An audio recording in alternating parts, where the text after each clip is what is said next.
Hey guys, what's up? Mr. Castro here. So let's take a look at chapter 16. Unfortunately, it's a lot about slavery and some of the stuff that was going on in terms of slavery and reasons for and a few other things. So one of the things, right, is that cotton. We talked a lot about this, right? So Eli Whitney is going to play a big role.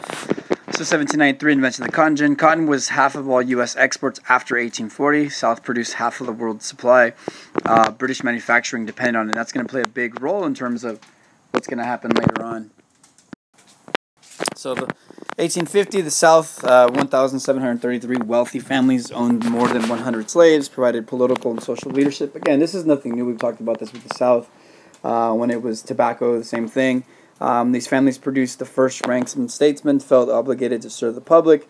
So again, just becomes what is known as the slaveocracy. So economic problems in the South, right? Overcultivation of cotton ruined the soil. Small farmers forced to sell land to the wealthy. The plantation system was unstable. Debt, huge investments in slaves might be hurt, run away, die, right? So lots of things that were not necessarily good in terms of like the economy. But obviously it was profitable, so they were going to continue to do it. So the danger of one-crop economy, felt they were in economic slavery to the North, right? They felt like because the North was so dependent on them, right, that they had to produce the cotton. But they also felt like because they were producing the cotton, they also were very economically dependent on other things for the North. Europeans were not familiar with cotton, did not immigrate to the South, provided North with labor force. So the South remained with a lack of diversity, with the exception of African Americans. Most slave owners in the South were small farmers, right? They owned 1 to 10 slaves, maybe 3/4 of all whites in the South didn't own any slaves. They were mostly subsistence, right, or Yemen farmers who represented the Southern aristocracy. The poorest whites became known as poor white trash or hillbillies because they tended to work in the Appalachian Mountains for northern companies. So people like, in the North, they were called, Billy Yank. And so because you worked for Billy Yank, you were called a hillbilly. So the mountain whites, the Appalachians, right, like I said, they also lived apart from Southern society. So they tended to support the Union during the war, which is why when the war begins, West Virginia will actually separate from Virginia. 1860, about 250,000 Southern free blacks. They had traced their freedom to the ideals of the Revolutionary War. They were of mulatto or mixed origin. They had also, some of them had purchased their freedom. They were hated by slavery proponents, right? They were not allowed to work in certain jobs or testify against whites. Also, in terms of free blacks, they were also hated in the North, right? Couldn't vote, go to school. Hated by Irish due to the competition for jobs.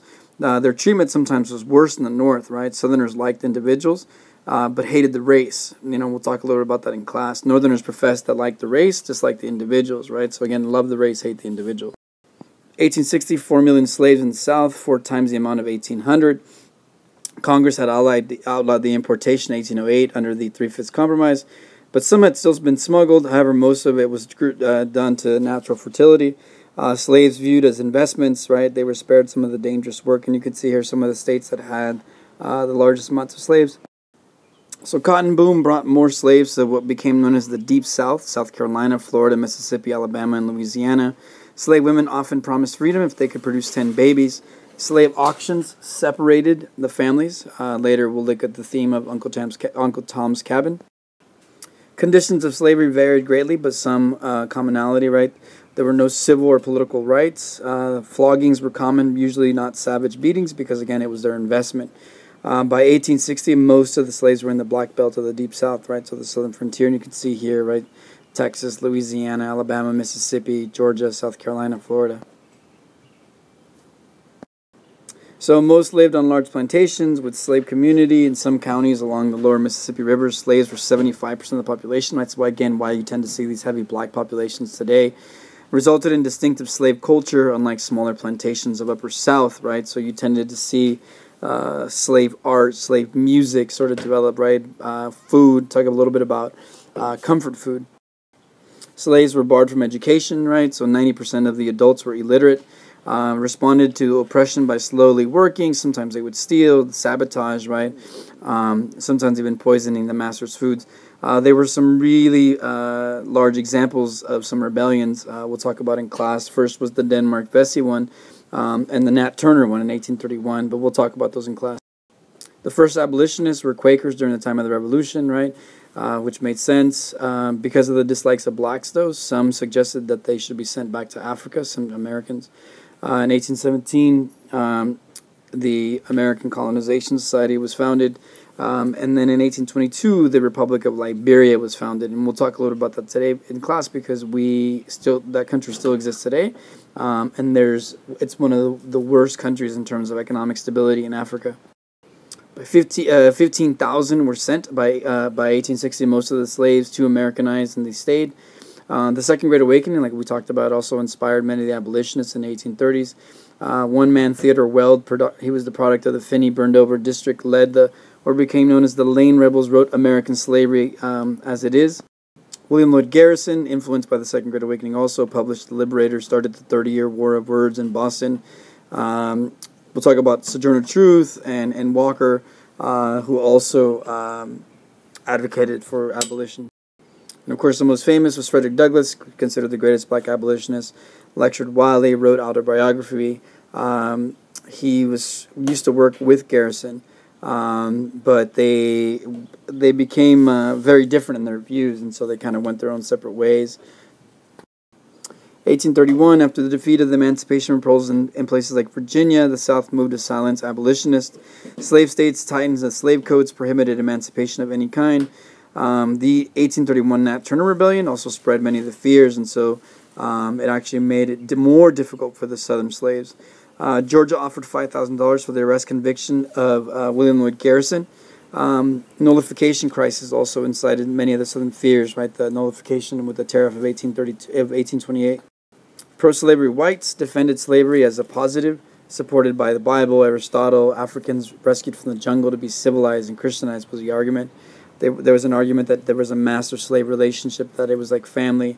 In terms of the religion, Presbyterians, almost 30% thought that it was okay. 20% of Episcopalians, 17% Baptists, some Unitarians, some Roman Catholic, and some Jewish, right? The Unitarian one is kind of strange.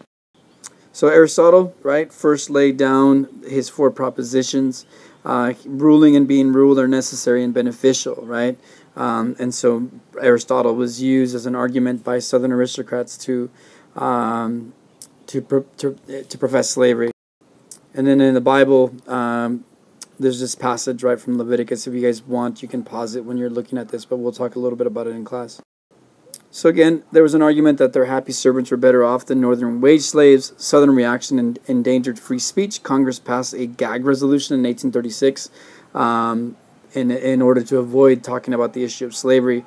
The 1836 gag rule and Pinckney's resolution, number 3, again, is that the resolve that all petitions, memorials, resolutions, propositions, or papers relating to any way to the extent whatever the subject of slavery shall not be discussed.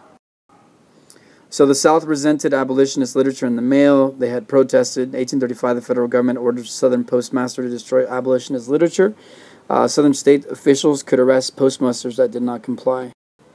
Extreme abolitionism was also unpopular in the North. We'll talk a little bit about Daniel Webster's argument for union, and it was very persuasive. The North had heavy economic stake in the South. By late 1850s, Southern planters owed Northern bankers $300 million. The North relied on Southern cotton.